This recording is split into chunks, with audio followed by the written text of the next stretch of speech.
This is Karen with newclevelandradio.net, and it is time for Heart Mojo with Melinda Smith in a new location again, Melinda. Yeah. Well, I finally moved. For those of you who followed that journey on Facebook, and I was off for a month and a half trying to get into my new apartment with a lot of interesting issues, right? But the last show we did on a remote location, my sister's, and now we're in my dig. So here we Absolutely. are, Well, starting off a new thing. I I got Cynthia's name from a very wonderful person, Melinda. Mhm. David Zimmerman has become my mentor in many ways, and he keeps telling me of all these wonderful people who are on a journey similar like you've been on, Melinda. Mhm. And we've all been on it, but some have had a longer, tougher journey like Cynthia. Right. And so I sent you a little bit of information and I sort of like threw it at you over the weekend, a holiday weekend of all things. Right. Well, that's all good. Um, So, but I really do believe that Heart Mojo is something that Cynthia really needs. But I also, from talking to her, she's sharing a lot of it too. well, we're glad that you're able to be here, Cynthia. We really do appreciate it. And a little quickie background, if you didn't know, Heart Mojo came from my doing videos on social media about my cancer journey. 6 years ago, I started, and Karen started bugging me like, "You need to do a podcast. You need to do a podcast." Good for Because you, Karen. Thank you. I would talk about going through life's challenges. And so we started out, eventually she wore me down and I started doing the podcast, and we started out with cancer, but then we branched out because thank God not everybody has cancer, right? So we all have challenges in life. And it's finding and sharing that information that I try to do for different challenges and how you've managed, whoever you might be, to get through it. And that process will help somebody else. So now we've moved forward with all different types of people. Now I have a new challenge, which is Parkinson's. That's in the last month. So we'll be doing more on that. But really, I was excited to have you on. I'm so sorry that you've had the challenge.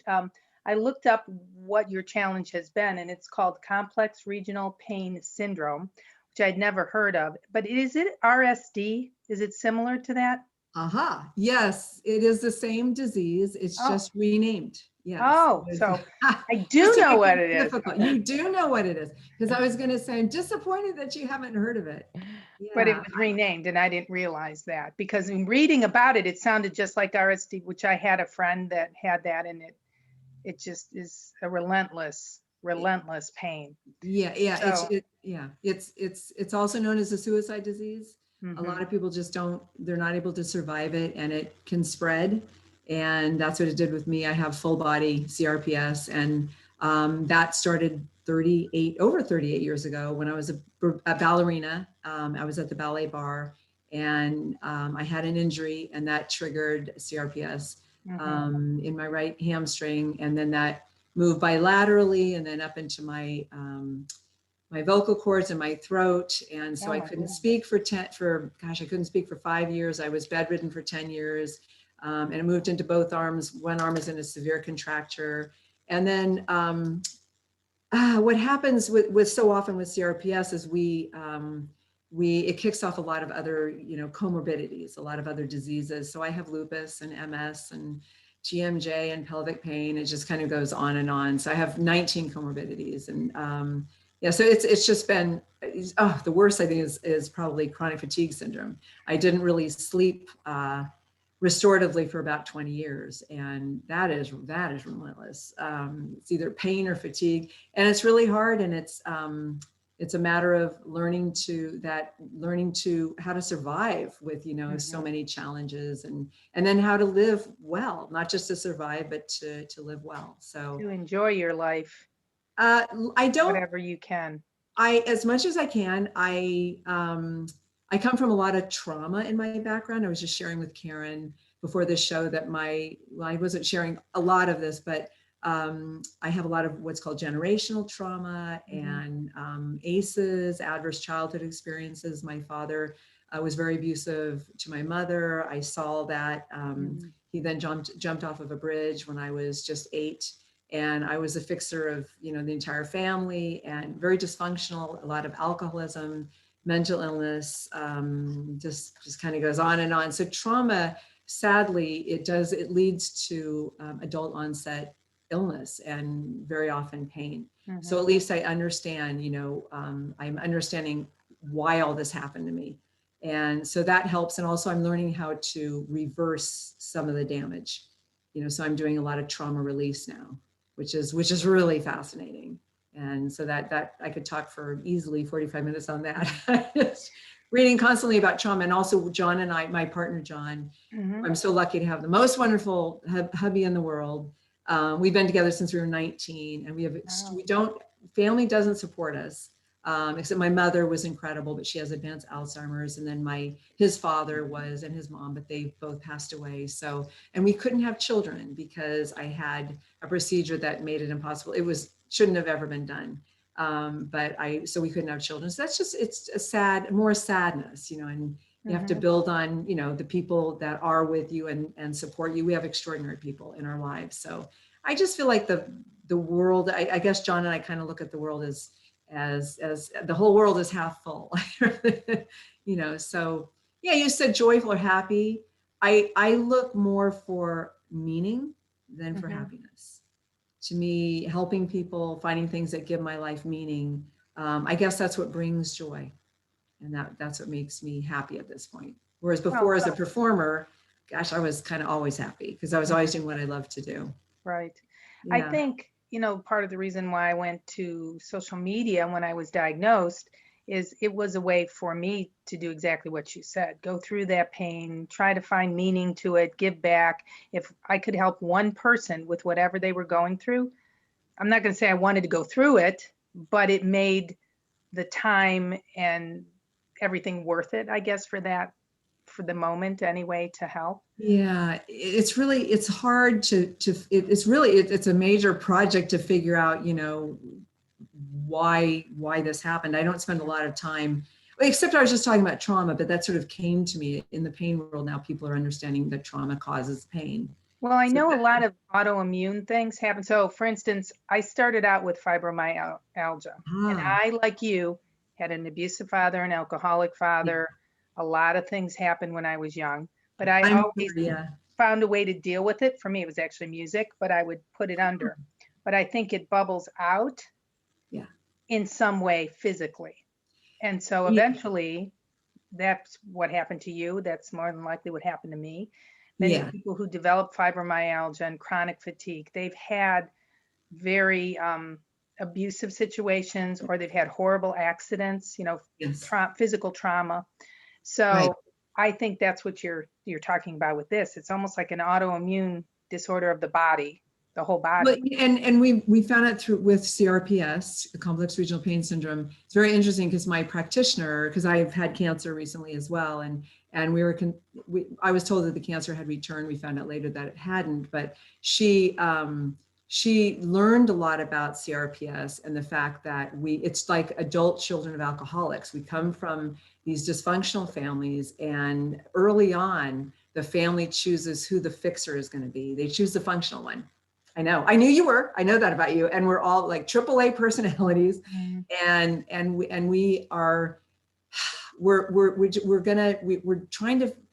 taking on a task, or we're given a task that cannot be attained. And we don't want to let go of it because we fix things and we're good at fixing things. But if it's a very dysfunctional, you can't fix it. And so we become perfectionists, and then we become experts at being perfectionists. And the CRPS or fibromyalgia, what we get, the illness, is the way of our body finally saying, I can't do it anymore. I'm going to die if I keep doing it. And it's also, this is really kind of scary, but it's the CRPS is actually it's a coping mechanism. The pain is keeping you from looking at what is too overwhelmingly painful to look at.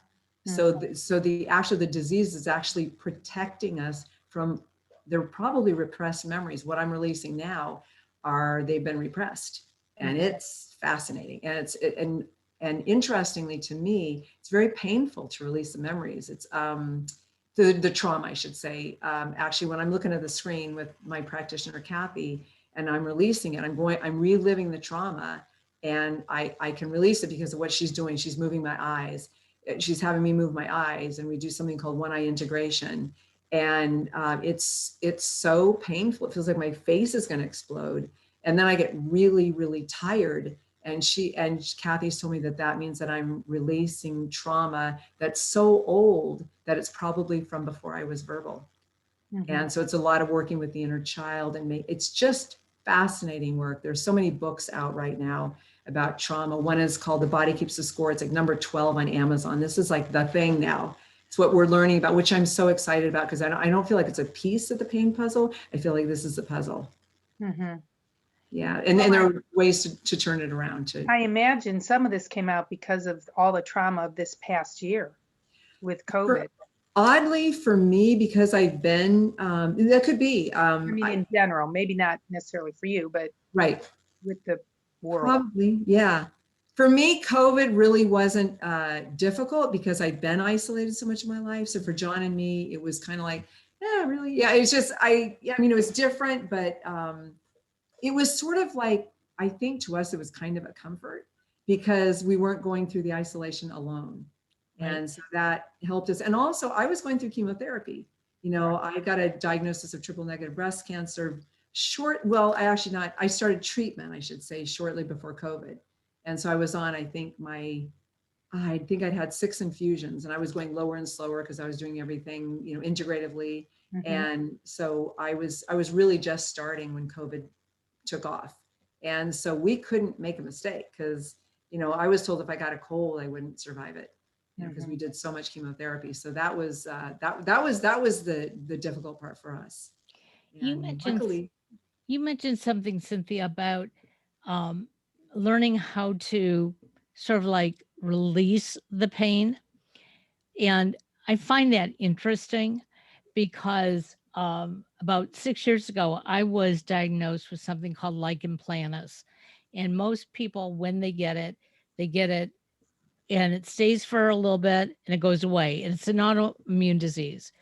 And it went away on my hands and feet, but not inside my mouth. So my mouth hurts all the time. It burns. When I eat, it burns. Um, and they don't know what to do with it.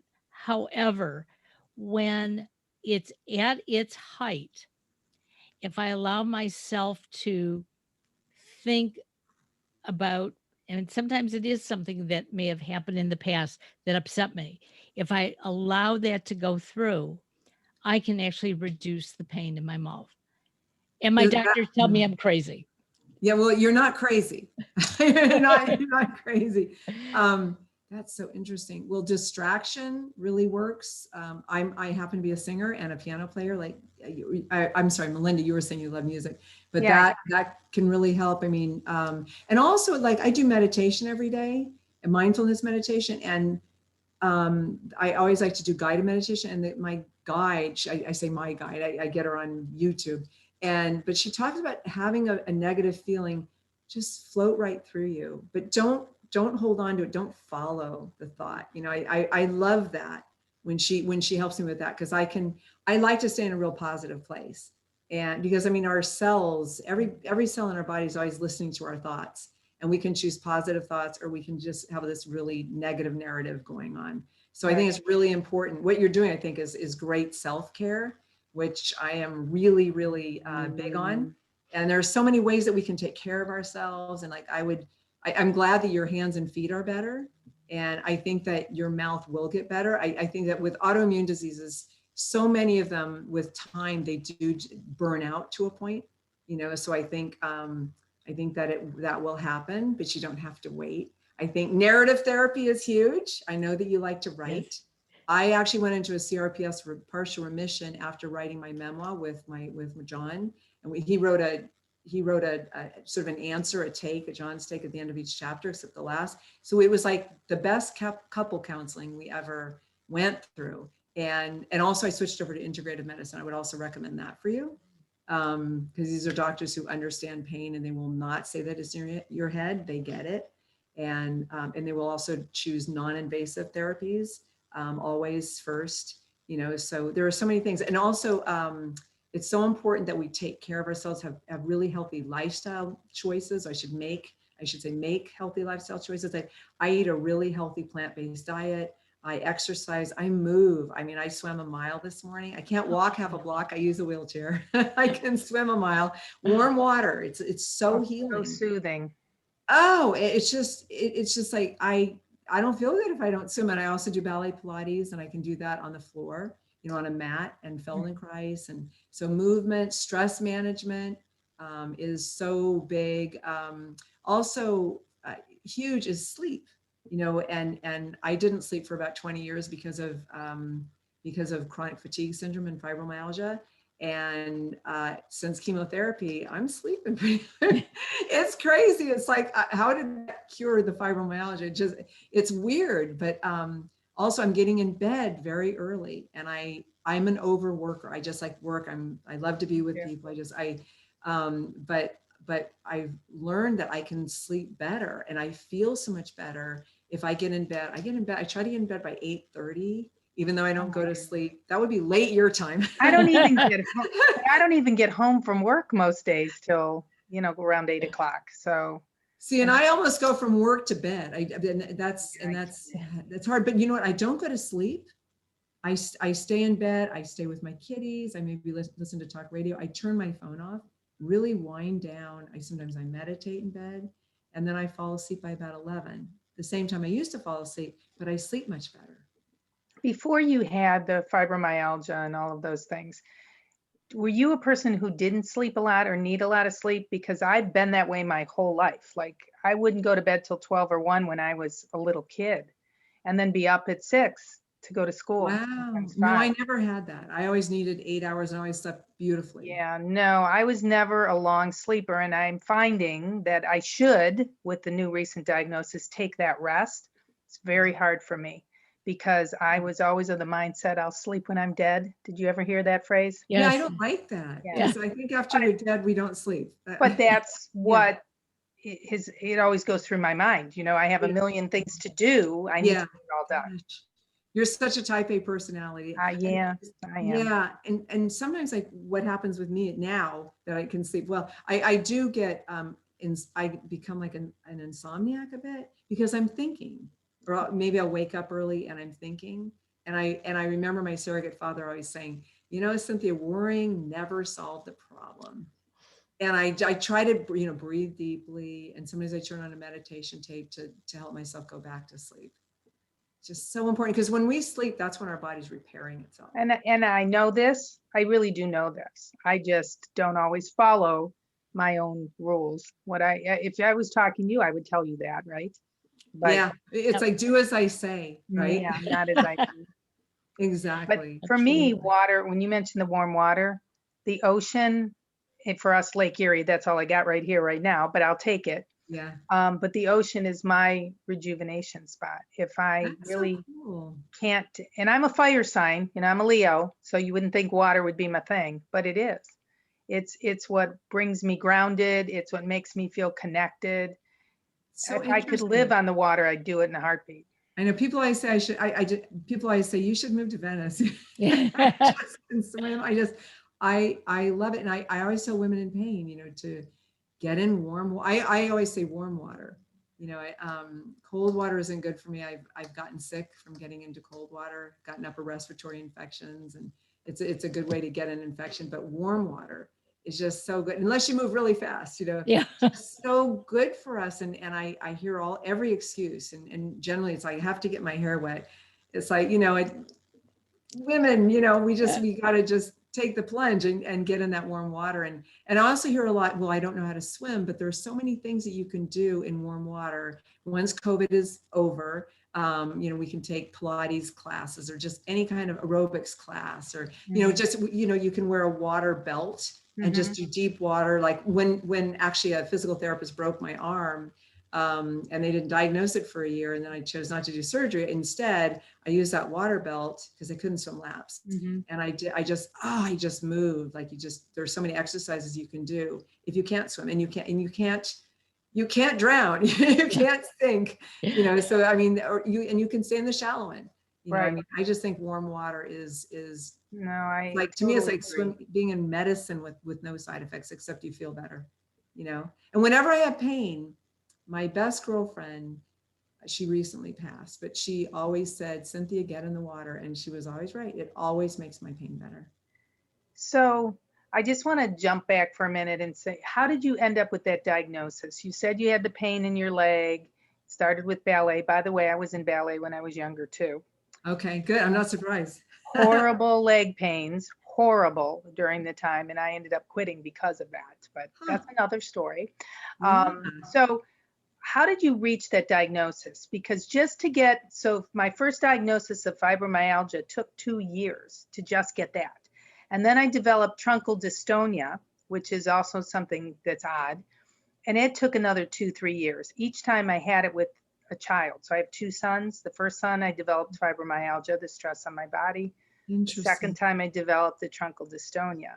And then there's been numerous other things, and of course the cancer in that. But autoimmune type disorders and something like the RSD, Yeah. so hard to diagnose.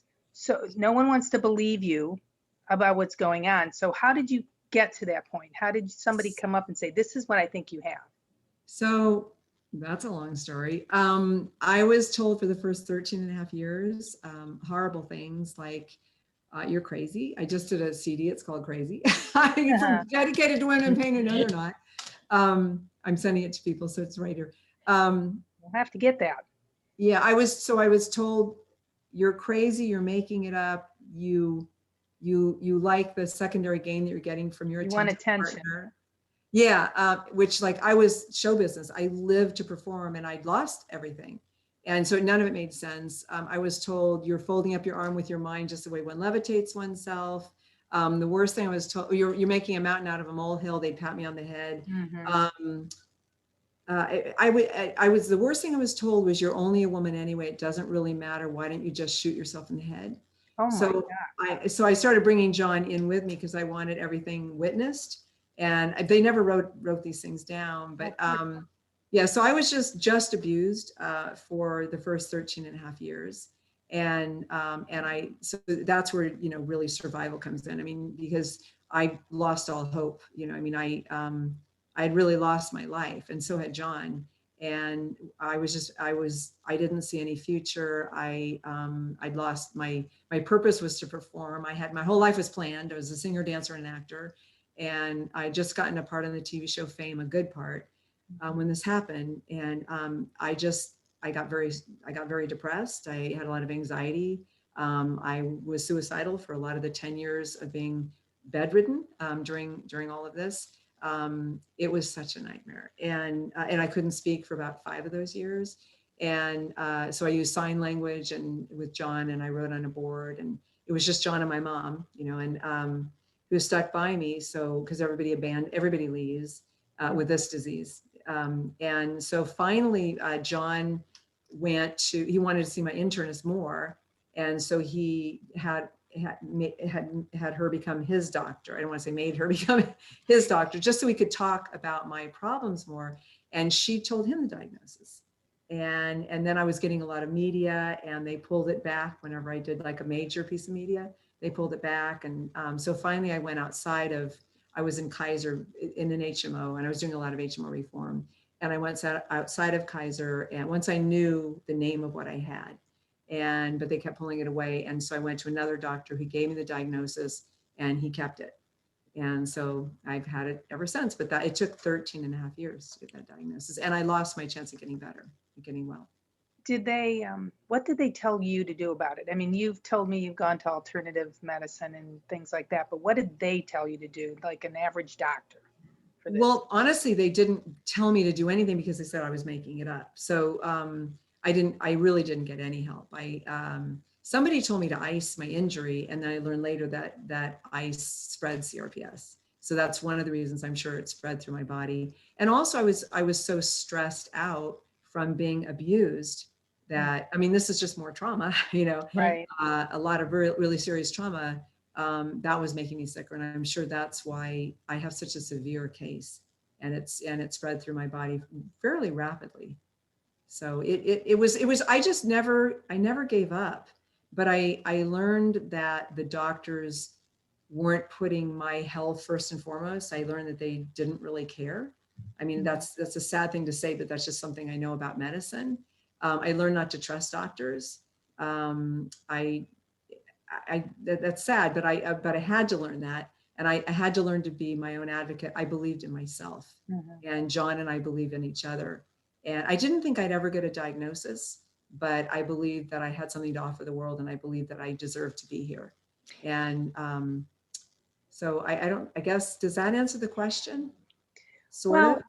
so whoever gave you the diagnosis, Yeah. I guess what I'm asking is, what did they tell you to do about it? Like, okay, you have this diagnosis, and you know, somebody might say, get acupuncture, go do water therapy, do this.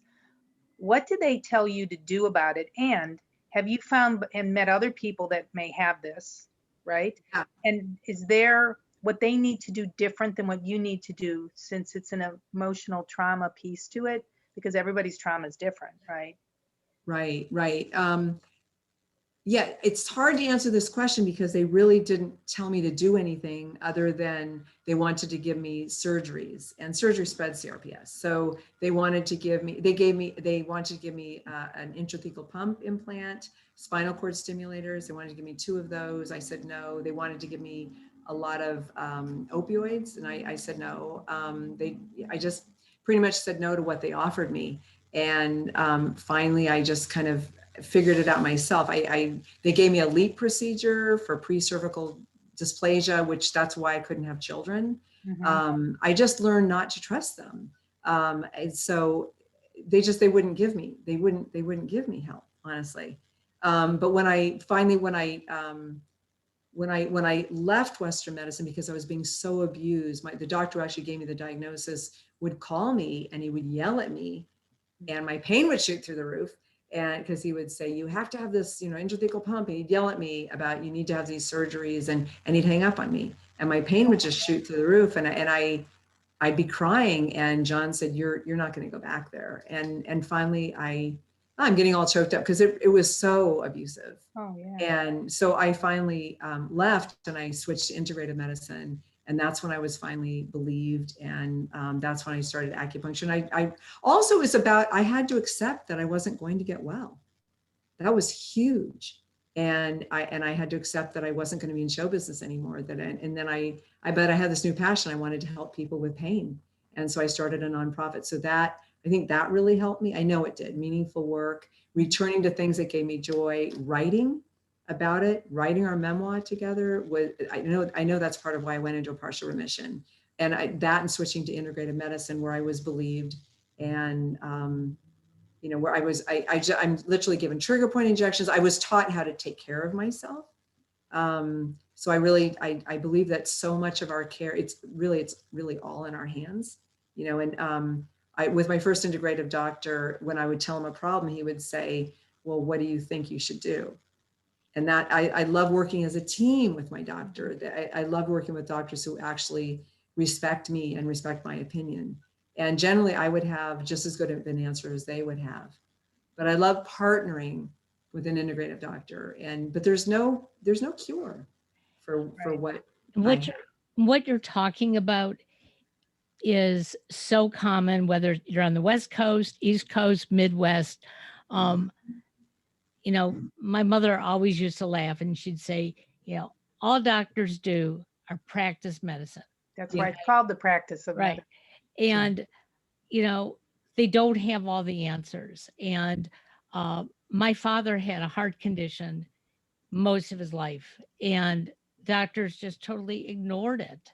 And then finally one day, he was told by a cardiologist that he had to have open heart surgery.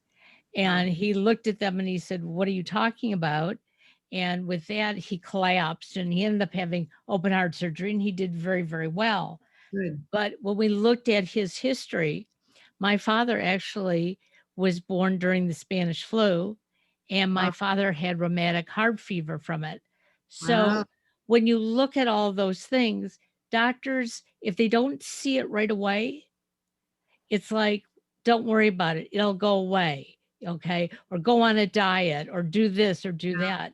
And the reality of it is, I agree with you. I think we sort of know what to do. We just have to dig deep inside of ourselves. Well, we have to Yeah. listen. Pardon me? We have to listen to our body. Right. We have to listen to our guts, and they're not always right, but they generally don't steer us wrong. And I'm more cynical than you are, Karen. I mean, in HMOs, I mean, they have capitation and gag rules and bonuses for non-treatment. They give you undertreatment there.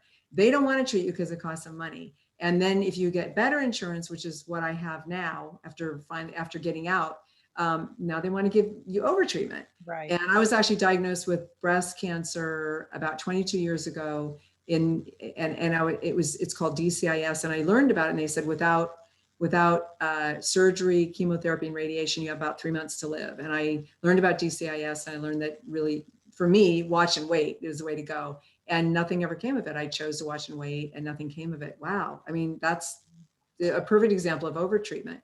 And and now a lot of women are suing their doctors for DCIS treatment. So that was cool, because it was sort of like that was a gift to CRPS, you know. Mhm. And then when I really got breast cancer in the other breast, you know, 22 years later, I spent 6 months deciding what to do. And the doctors kept saying, well, you realize your tumor is getting bigger every day. And I said, well, I can feel it. It's not. And when I finally decided to do chemotherapy, we did the imaging, and my tumor had shrunk during the 6 months I made that decision. And I was meditating, literally talking to that tumor every day. I was expressing gratitude for it, because I believe my doctor said that I got it from trying to fix my family my whole life. And I feel like it gave me the gift of, I finally walked away from really, really dysfunctional people that I was trying to fix. And I finally let go of that. So it's amazing what our bodies are always trying to tell us. And I think I'm doing a really good job now of listening. You know, like, I think that my body's saying, like, I can sleep now. You're doing something right. You know. So yeah. So I do look. People don't like to hear this, but I do look for the gifts of illness. Oh, absolutely. Yeah. That's so when I went in for treatment, I did decide to do chemo. Oh, I'm But I did sorry. not do radiation. I You did a did. double mastectomy because I Wow. didn't want the other one to come back and try to get at me from the right Sure. breast to the left breast. Right. But I was okay with all of that. I really was. But I chose no radiation, and I chose no long-term treatment. And they pushed it and they pushed it. Well, you're making a bad decision. Oh my gosh, it increases your risk. And I'm like, I'll take that risk. If I can live a healthier lifestyle and work on the root causes, Right. because I do believe exactly what you're saying, that, the trauma, the buildup, and maybe some sort of toxic exposure, Sure. as well, Sure. all roll together to cause Yeah. the problem. So why would I want to continue taking a toxic medication Yes. Yeah. for 10 years? I'm Yeah. not doing that. Yeah. I'd rather have quality of life during this time than that. Now, the Parkinson's is interesting because I'm being told that maybe it was the chemotherapy along Oh, with the head yeah. injury that caused that. Chemotherapy causes cancer too. People don't Right. know that. I Oh, don't. I know. That's why I didn't do radiation. Why would I risk sarcoma with radiation for 1% difference? Radiation gives you neuropathic pain. I mean, it Yeah. causes neuropathic pain. Yeah. And so that's why I made those choices. So maybe the Parkinson's is a way to have me take a look at other things that are going on. Wow. Yeah, that is so scary. What chemotherapy, you're poisoning, high level poison. I chose not to do surgery. I had a complete response. Surgery spread CRPS, and it's my right side. I already have a bad arm. I mean, I don't want to say bad, but it's the one that's in a contracture. And it seems like in the injury started in my right leg. So my right side is always affected worse. Mine too. Oh, interesting. Yeah. And it was the right breast that had the cancer. Wow. Yeah. So I decided, we did all kinds of, John and I, actually John did most of them, but lots of studying and researching what should, do you really have to do surgery? Do you have a better chance at survival? And we learned that all the studies said that with triple negative, you have a complete response. With chemotherapy, you have a better chance at survival, just slightly better chance of survival without doing the standard of care surgery. So that, of course, is my decision. De-escalate treatment whenever you can. But the doctors will not accept it. And I recently, a couple of months ago, the doctors actually said that the cancer was back. And it wasn't. But, and I believed them. And I thought, oh my God, I have to do the surgery. How could we have been wrong? How could all the studies have been wrong? How could my integrative doctor have been wrong? And as I started getting more tests, like I thought, well, why aren't you doing a CT PET scan to find out if it's spread? This isn't making sense. So I had them order that for me, and it came out negative. There's no cancer. And then we had blood work that somebody ordered, and the marker was negative for breast cancer. And I'm thinking, whoa, and then I said, I want a second opinion. And the doctors at USC and UCLA said, no, you can't have one.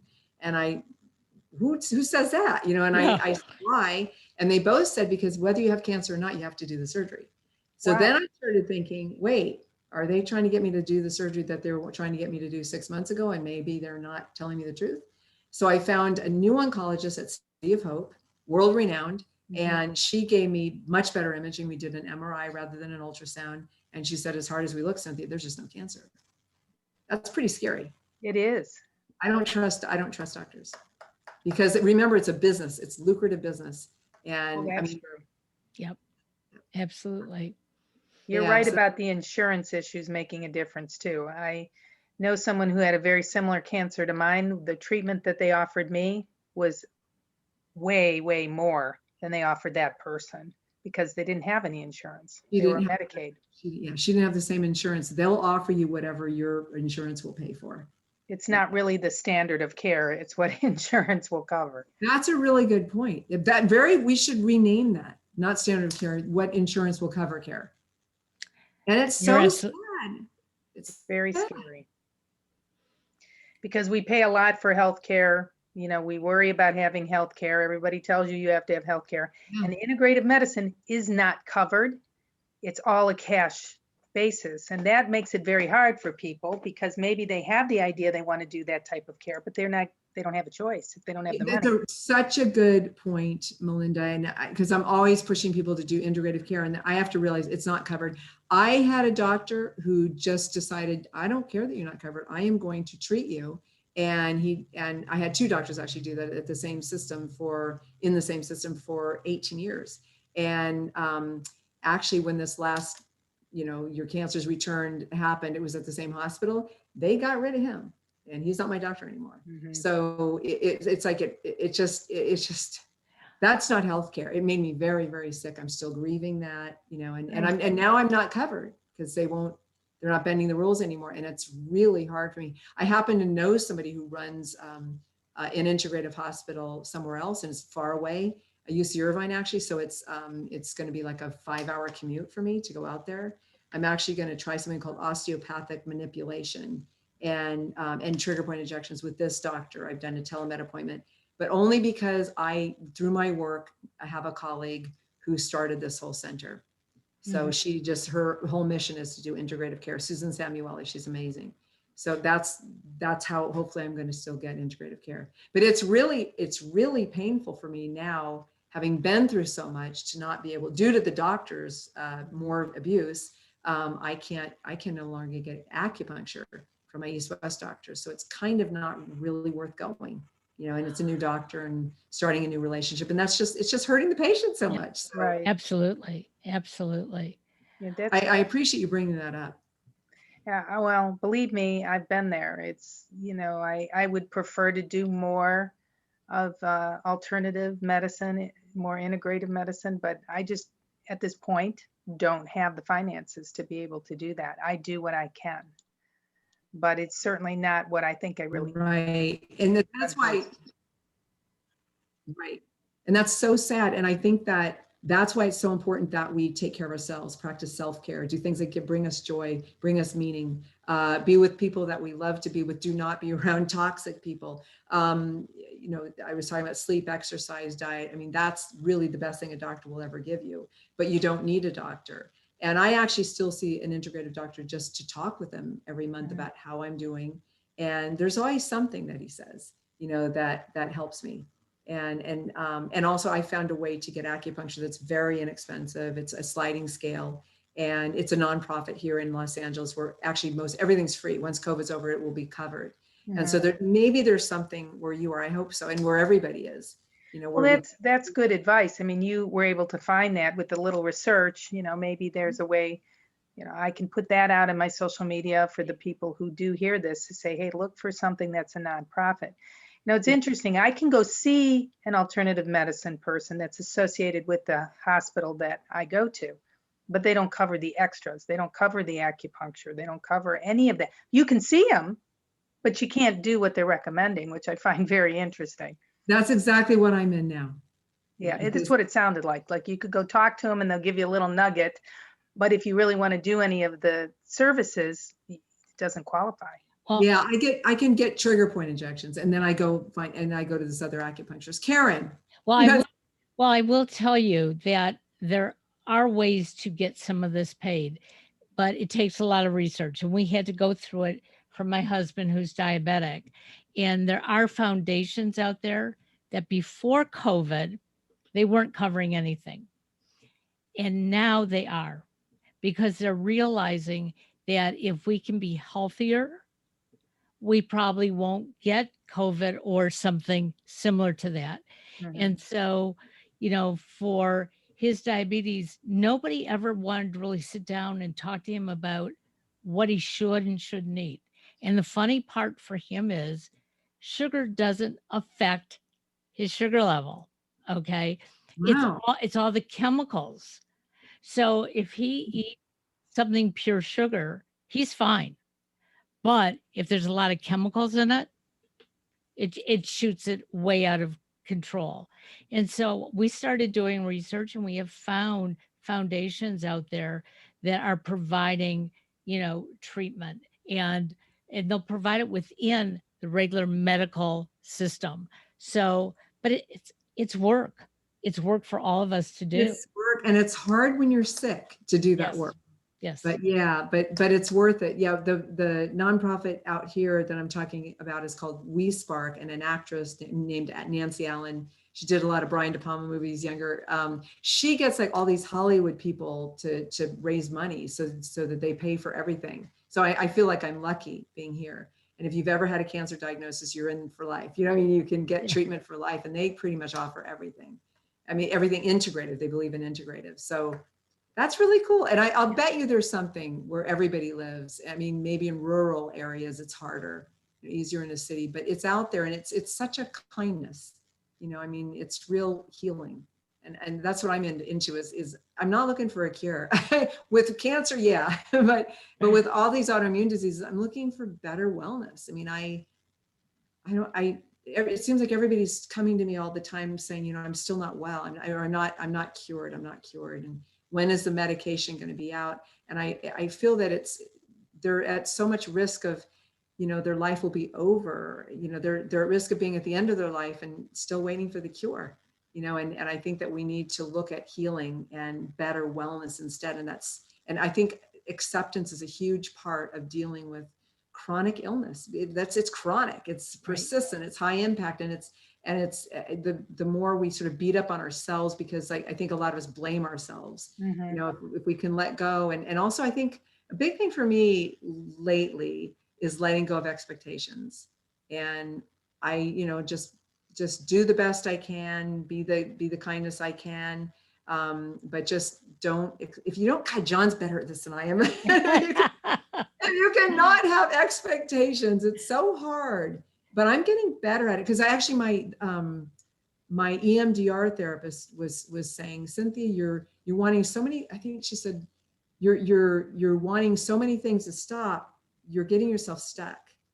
And so since hearing that, I thought, whoa, I'm sure she's got a point there. Yeah. And I've just kind of stopped wanting things to be any way that they are, it's like my surrogate dad just always said, it is what it is.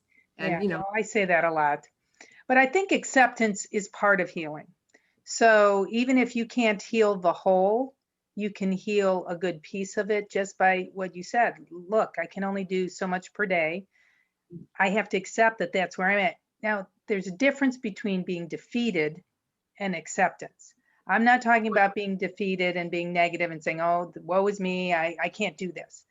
You're never really going to hear me say that, because I don't believe that. But I think acceptance and understanding of where you're at in this moment allows you to have a little peace. even if you I can't agree. get rid of the pain. I agree. And also, I mean, when I think of it, even like getting all the way well, it's like, yeah, but gosh, would I lose some of my compassion, my empathy? I mean, the way we grow as a result of being ill, I mean, it's a gift that not everybody has that. It's a way And you can grow. Not everybody grows. that's a good point. It's a Some really, people will get an illness and this stops their entire life. They become mean, they become nasty, they're angry. They're angry at the world and they are festering and they're making it worse for themselves because of really good point. Or a lot of people self-medicate. it. Mhm. I see that so often and basically their life is over, or people commit suicide. Right. And I wonder, what do you think the difference is? Why do some people learn to accept? Because I think you have to accept in order to go on with a positive life. You have so Sometimes much I wisdom. feel like you and I have some things that are similar, and I just had to find a way. First of all, I had great grandparents, so that was a positive thing in my life. But For me, I it was my learned. mother. For I'm sorry. me, it was my mother. Yeah, and And my my, mother was. I'm not picking on my mother. It was yeah, my father that was the problem, but my grandparents were really my rock for a right. lot of things, Cool. and for my mother too, by the way, because she was going through her own emotional upset. Because my father was the problem, so it wasn't just how it affected me; it's how it affected my mother as well. Sure. But I think I developed. If you somehow develop the technique to find good things or joy or a way to get through that moment, you Yeah. can use that later in life. And some people never develop that. So for me, music, being outside, being by the water, being in the sunshine, taking a walk, that was my coping mechanisms. And Good. music was the way I let out my emotion. I'll give Right. you a quick funny example. My mother, if I'd be mad at her, I sang Bitches Back because I wasn't allowed to swear, but I could swear in the song with Elton John, right? So Right. that Right. but it was a way to release the emotion, the anger, and move on, and then look at what I find joyful in life. I'm not going to make all the pain go away. I still have post pain that has nothing to do with the Parkinson's that I've had ever since the chemo, but I choose not to let that run my life. Doesn't mean I don't feel it. Doesn't mean there are days where I'm like, oh God, I just don't want to do this anymore. Right. But I don't let it run my life. Right.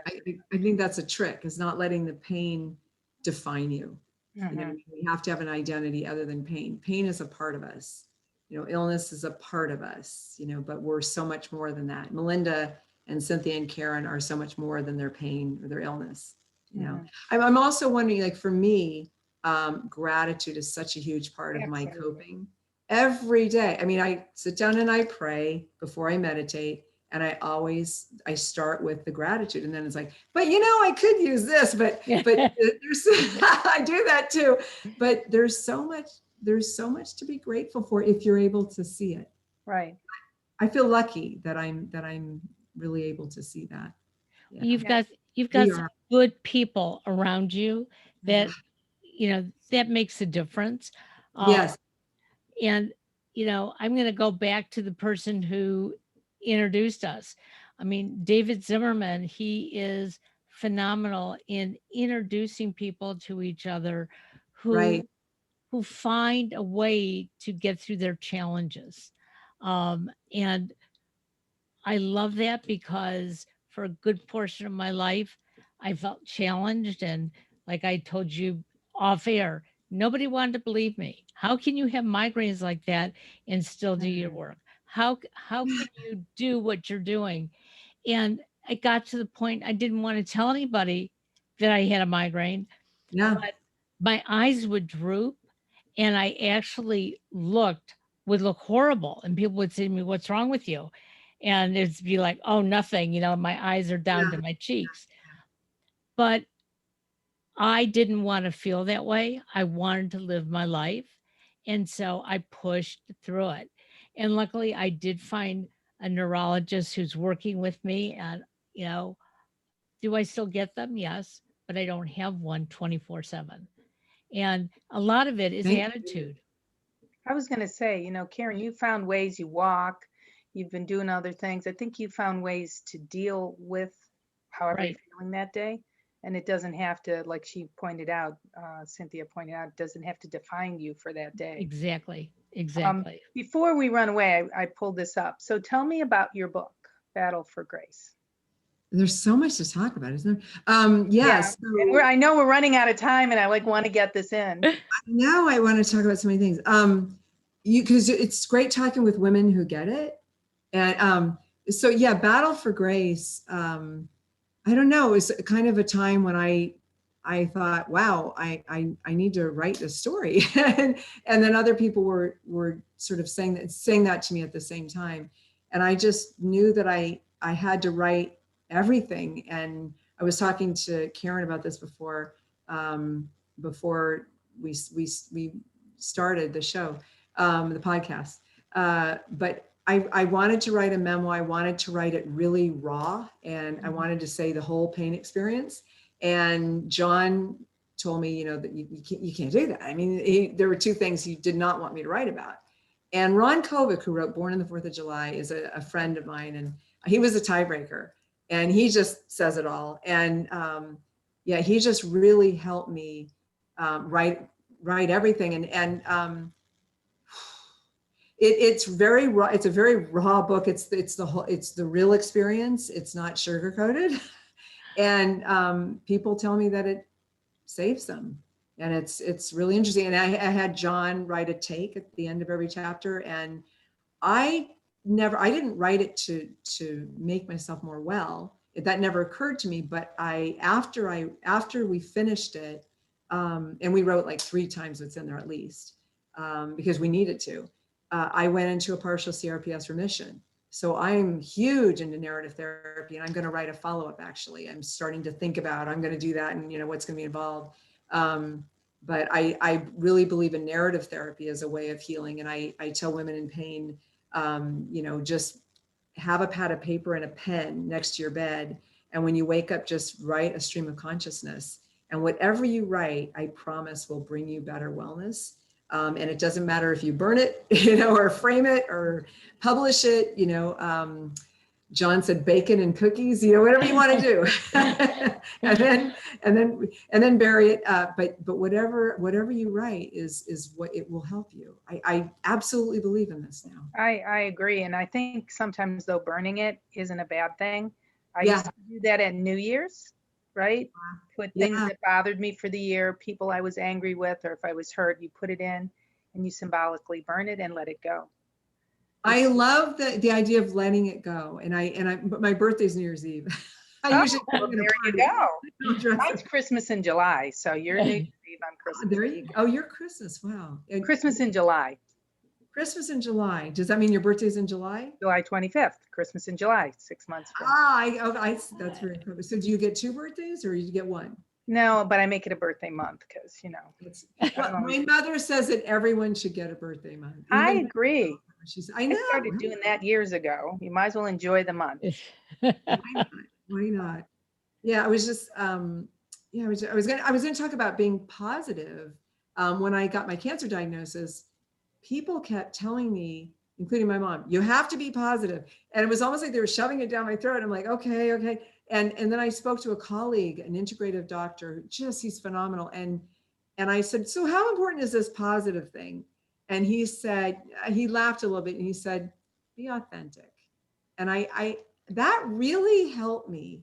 When we're sick, we don't always want to be positive and be happy. And it's just so nice when I noticed that when I was authentic, because he said, I'd be mad as hell at the world right now if I just gotten your diagnosis. And I really appreciated that, because Jane Goodall is a board member and she said, be positive. I'm like, I'm being bad, but I really think that being authentic is what brought me to being positive. But it's authentic for you. So for me, when I went through my chemotherapy, every single time, first of all, my boyfriend does comedy. So he came along, which it was great because he had everybody laughing. Mm-hmm. And laughter is always great medicine. I went to the comedy club probably every month during that time, even though they told you to be careful, don't go out, yada, yada. I did it anyway, because that's what I needed. But I would go to chemo dressed in bright colors. I would always wear something that was motivational for me. It wasn't about making the positive for other people, Right. but because I came in with a lighter feel, like, instead of, and believe me, the night before I'm like, oh God, I got to go through this again. They put you on steroids, they do all this crap. Oh I feel God. like crap. The So steroids were horrible. I still, for me, my authentic piece of me was to do what I did, which is find something fun to wear. I wore crowns on my bald head. I went to a Renaissance fair and got, this lovely crown with jewels coming down. I would wear that. I would take pictures. I would talk about it. And I talk about all the pieces that nobody wants to talk to, like you spend your time in the bathroom at the last minute. You might be going somewhere. Well, you're not. You spend most of your time in the bathroom. Those are the things that I tried to take and make it palatable for me, a little jokey, a little fun. That was my authentic piece. So I think his advice to you was great, because for you, you had to do what worked for you that day. exactly. And I did some similar things. And I forgot to mention laughter. My gosh, the best medicine, right? Mhm. We would actually watch, we watched Schitt's Creek, John I and love it. Yes. Can I say that? I didn't spell it, but It's okay. make us it's sort of the same thing, Melinda. I mean, to get us to laugh, but let's face it, we don't feel, No. therapy is the worst thing I've ever been through. Oh my God. But I have a really close girlfriend. I call her my sister. I have a group of women that we put conferences on every year, and we're all sisters. And she said, if we're going to do this, we're going to do this fun, and she got a lot of bright, headpieces for me. And I actually got like, a headpiece that it's like a flapper, like all sparkles. Mhm. I love it. So much fun. It's not fun to be bald, but, I, for me, movement, they said you can't. And I didn't miss a swim the entire 5 months. I wore the bald. I got a wig and I thought, that's not what's No. going on. That's not me. And this is me. This is who I am right now. And if people stop me and kids would stare, Oh, it you was wore okay. it now. That's It was interesting. okay to actually, let them know it was okay, I guess. Yeah. And that's like being in a wheelchair is the same thing. Kids ask and then the parents get mad at them. Sometimes Yeah. they hit them. And it's Don't like, that's just stare. Don't normal. stare. Yeah, it's just, yeah, don't do that. That's rude, but it's just normal. And you just answer the question. Yeah, you just answer their questions. They just want to know. And how They're you curious. respond affects them forever. So if a parent is saying, no, no, no, don't ask those questions, they're going to learn never to do that. And later in life, that's not going to serve them well. It's better to ask the question and understand, because they will get Exactly. more feel for the person. Right. And the other thing is that what the parent is doing by hitting them or telling them not, you're being horrible, is they're making the kid afraid of illness. Yes, That doesn't serve absolutely. us well. And in our country, in the US, we just seem to be so afraid of illness. And where I'm noticing in other countries, I do like think tanks in different countries. And we always notice that it's the US that's so afraid of illness and, God forbid, the wheelchair and the cancer diagnosis and everything equals death. And even, last time I checked, none of us get out of this alive. Right. So, it's just Surprising. Well, Karen, I hate to break the news, but Yeah. we've had this discussion about the United States and how they look at youth and how they look at health and and the correlation. You're not worth something. You're not worth it. Right. Once you're older, if you're infirmed in any way, it makes you less valuable in our country than it does in other countries.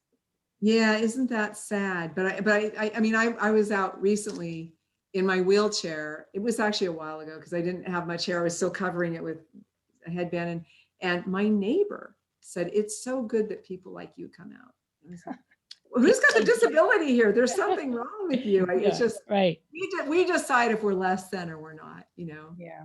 But yeah, it's disturbing the attitudes that some people have toward people who are ill. I feel like as a disabled person, that people without knowing me immediately decide that I'm either pathetic, somebody to be pitied, or I'm a hero with unearned, it's just kind of the way people go so often.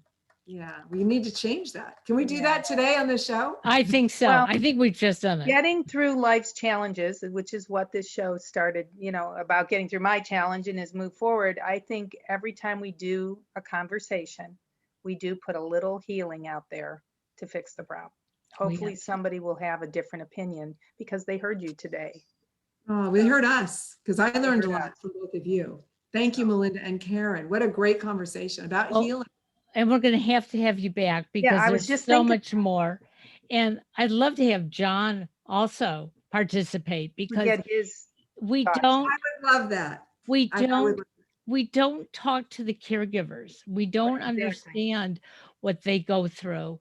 And it is so important to understand that, you brought it up right in the beginning. He changed his life, but he changed his life because he loved you. Okay. Right. But even so, he changed his life. And, let's learn more about that. And there are so many caregivers that walk away. Yeah. They walk away. I know. Actually, a symptom, two symptoms of CRPS, you got me crying, okay, are loss of spouse and suicide. They're considered symptoms.